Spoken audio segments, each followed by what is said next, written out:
¿Qué tal? ¿Cómo están, chicos? ¿Con ganas para estudiar? Esa es la idea, tener ganas, tener fortaleza. Vamos, si estás por ahí todavía dormido, vamos nosotros a despertar. Y si ya has estado en clase anteriormente, a seguir con fuerza en estas labores escolares, en estas labores colegiales, en estas labores académicas. Te saluda a la distancia tu amigo, el profesor Pablo Arias. Esta es una entrega para el colegio privado Kramer de la ciudad de Huacho. Recuerda, Kramer es Kramer, ¿ah? Excelente decisión la que tomaste en continuar pues con nosotros, y estamos muy contentos porque nos están informando desde la promotoría que están llegando alumnos, y eso es muy importante porque indica que estamos haciendo un gran trabajo. Vamos a comenzar. Mira, ¿cuál es el tema del día de hoy? El tema del día de hoy es el Perú republicano. ¿Cuál es el objetivo? El objetivo es el reconocimiento de toda la estructura política que va a tener el naciente Perú en su etapa republicana. ¿Ok? En palabras más fáciles es: ¿qué características iba a tener la política peruana cuando nació como república, en esta etapa republicana? Vamos a comenzar, señores. Mira, ¿qué es lo que vamos a ver en la clase del día de hoy? Lo que vamos a ver son los límites a inicios de la república. Lo que vamos a ver son los principios jurídicos para la delimitación de fronteras. Lo que vamos a ver son los militarismos. Lo que vamos a ver son los presidentes destacados y las constituciones. Tigrecito, comenzamos uno por uno. Vamos con los límites a inicio de la República. Vamos a leerlo y luego explicamos. A mirar lo que dice por aquí. A inicios del Perú republicano, el Perú limitó al norte con la Gran Colombia, al sur con Bolivia, al este con Brasil y al oeste con el Océano Pacífico. Te explicamos. Al norte con la Gran Colombia. ¿Cómo es eso? Hablemos de San Martín. Cuando San Martín proclama la independencia ese 28 de julio de 1821, tú debes saber, el Perú todavía no era independiente. ¿Se había proclamado la independencia? Sí. Sin embargo, el Perú necesitaba la consolidación de esta independencia, y para eso necesitaba expulsar a los realistas que todavía estaban en el Perú. Pero San Martín, sus fuerzas ya estaban debilitadas.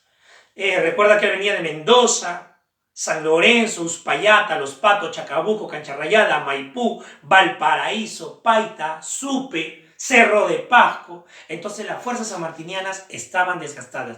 Él necesita ayuda. ¿Qué instauró San Martín? Instauró un protectorado. Porque recuerda que el plan fundamental de San Martín iba más allá.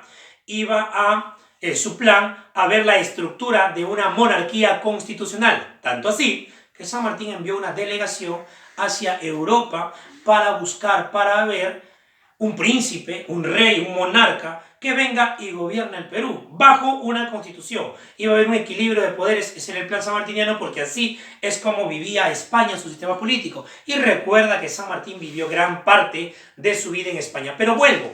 San Martín entonces proclamó la independencia, pero está desgastado su ejército y no ha consolidado la independencia porque los realistas todavía están en el Perú. Entonces San Martín va a buscar ayuda en alguien que estaba haciendo cosas similares en el norte. ¿A quién me refiero? A Simón Bolívar.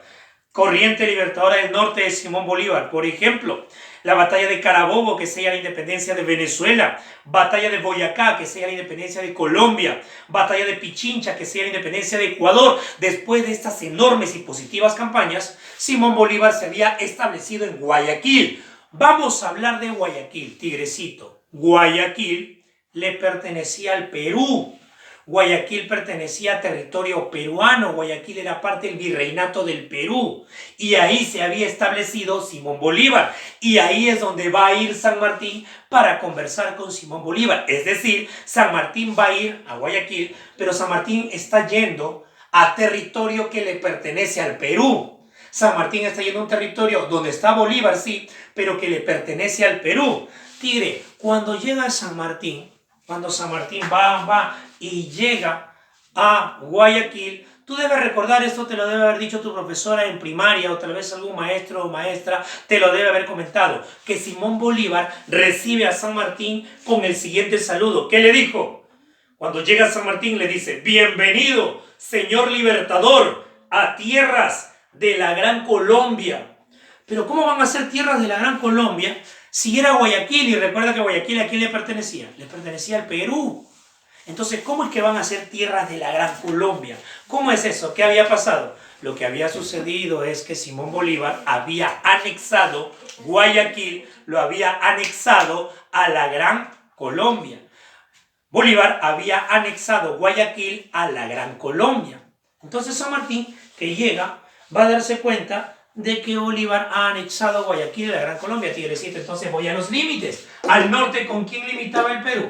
Pues el Perú limitaba con la Gran Colombia, que había sido anexada había alargado su territorio hasta Guayaquil, que era la zona norte del Perú.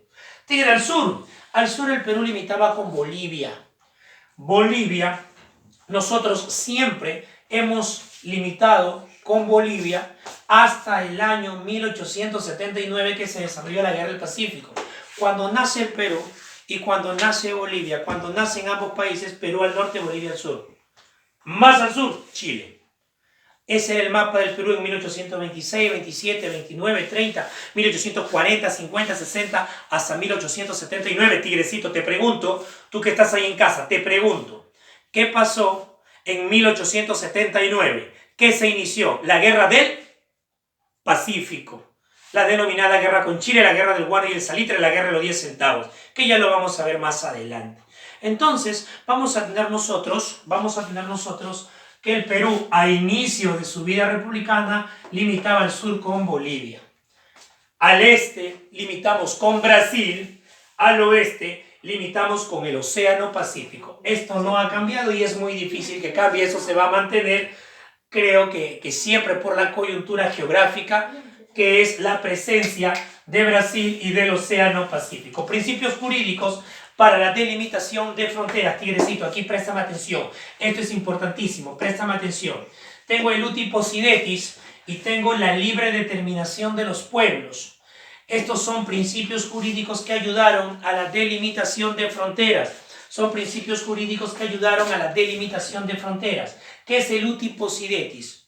Tigre, uti possidetis es seguir poseyendo lo que has poseído. En palabras un poco más fáciles, porque poseyendo, Tigre, seguir teniendo lo que ha sido tuyo, seguir poseyendo lo que has poseído, seguir teniendo lo que ha sido tuyo. Es decir, tú tenías un territorio y tú ibas a mantener la posesión de ese territorio, ibas a seguir poseyendo lo que has poseído, pero había un año límite para la aplicación de este uti possidetis, y el año límite era el año de 1810, es decir, tú hasta 1810, si tenías alguna documentación que un territorio te pertenecía, ese territorio te va a seguir perteneciendo, seguir poseyendo lo que has poseído. Pero luego del año 1810 ya no podías reclamar el territorio por uti possidetis. Ahora tendrías que reclamarlo en base a un segundo principio jurídico, que era la libre determinación de los pueblos. Y creo que se entiende, porque está en el título de este principio a qué se refiere. El pueblo mismo va a determinar, tiene una libre determinación de hacia qué territorio se va a anexar. Por ejemplo, Tigrecito, nosotros por libre determinación hemos perdido la zona de Guayaquil y por libre determinación hemos ganado las zonas de Jaén y Maynas. Datitos ahí. Por ahí alguien dirá, profe, ¿y por qué no puso Arica, por ejemplo? ¿Por qué no puso Tacna, tal vez, que cuando volvió el Perú? Vale, muy bien lo que has pensado, vale, muy bien. Pero recuerda en qué momento estamos. Mira, recuerda en qué momento estamos. Estamos en el momento de inicio del Perú republicano. Por lo tanto, los ejemplos que has dado, que son válidos, pertenecen a otro momento de la historia republicana del Perú. Pero es buen ejemplo, pero no justamente para esta coyuntura que estamos analizando. Tigre, regreso. ¿Cómo es esta figura y por qué el año de 1810? Dos motivos fundamentales, entre otros. Primero, el año de 1810 es el último año en el cual se tiene un mapa del virreinato del Perú. Es decir, toda la estructura política que tenía el Perú en ese entonces. Además, el año de 1810 es el año en el cual se inician las primeras acciones de los denominados próceres de la independencia. Francisco de Sela, por ejemplo, en la ciudad de Tacna, que va a iniciar esta gran participación, este gran protagonismo que alcanzan los denominados próceres de la independencia. Entonces es un año bisagra, es un año de un antes y un después, es un año clave. Es por eso que se toma ese año como referencia para la aplicación del denominado principio de uti possidetis. Ahora, ¿por qué se daban estos principios? No solamente en América, sino que a nivel mundial se vivía lo que es el proceso de descolonización. después del imperialismo inglés y en general europeo hacia el mundo, van a lograr su independencia muchos territorios. Entonces se inicia un proceso de descolonización, que también es lo que pasa en el Perú, y el detalle está que en el momento que el virreinato del Perú se va a fragmentar, nadie sabía pues a qué país pertenecían determinados territorios. Es por eso que había la necesidad de poder delimitar las fronteras en base a principios jurídicos. Avanzamos, señores, y llegamos a lo que son los militarismos. ¿Qué es un militarismo? Tigre, un militarismo, facilito, vamos a una palabra técnica, ¿no? Militarismo es el momento de la historia de un país en el cual, por poder político, siempre va a ser asumido, este poder político siempre va a ser asumido por los militares. Palabras técnicas, entonces, para el concepto de militarismo. En palabras fáciles, ¿qué es militarismo? Cuando el que gobierna es un militar, el que sigue es otro militar, el que sigue es otro militar, el que sigue, o sea, gobiernan puros militares. Militarismo. Entonces, en palabras sencillitas hemos puesto por aquí, mira, militarismos, gobiernos de militares. Facilito, Tigre, no te hagas más lío, un concepto básico. ¿Qué tenemos por aquí? Tigre, ¿por qué hemos puesto esto? Porque el Perú republicano ha pasado por 3 militarismos. El primer militarismo, luego de la emancipación del Perú. Tigre, la gran victoria, para llamarlo así, después de que se logra la emancipación, la independencia del Perú, va a hacer que los militares participantes protagónicamente o que estén, digamos, en el entorno independentista, logren llegar al gobierno. Gozaban de fama, gozaban de arraigo, gozaban de popularidad, aceptación, como quiera denominarlo, entonces llegan al gobierno. ¿Ok? Entonces, después del proceso emancipador del Perú, vamos a tener nosotros que se va a desarrollar el primer militarismo. Tigre, y es el militarismo que más tiempo o más años duró. El primer militarismo, por ejemplo, comienza en 1827 con José de la Mar y va a terminar en 1872 cuando inicia su gobierno Manuel Pardo y Lavalle. Tigrecito, mira la cantidad de años, de 1827 hasta 1872, que se va a presentar este primer militarismo. Los otros fueron más cortos. El segundo militarismo, por ejemplo, después de la Guerra del Pacífico, que dura poco, del año 1883 prácticamente hasta 1895 o 99, según el autor que leas. El gobierno Cáceres, segundo gobierno, o Pierola, segundo gobierno.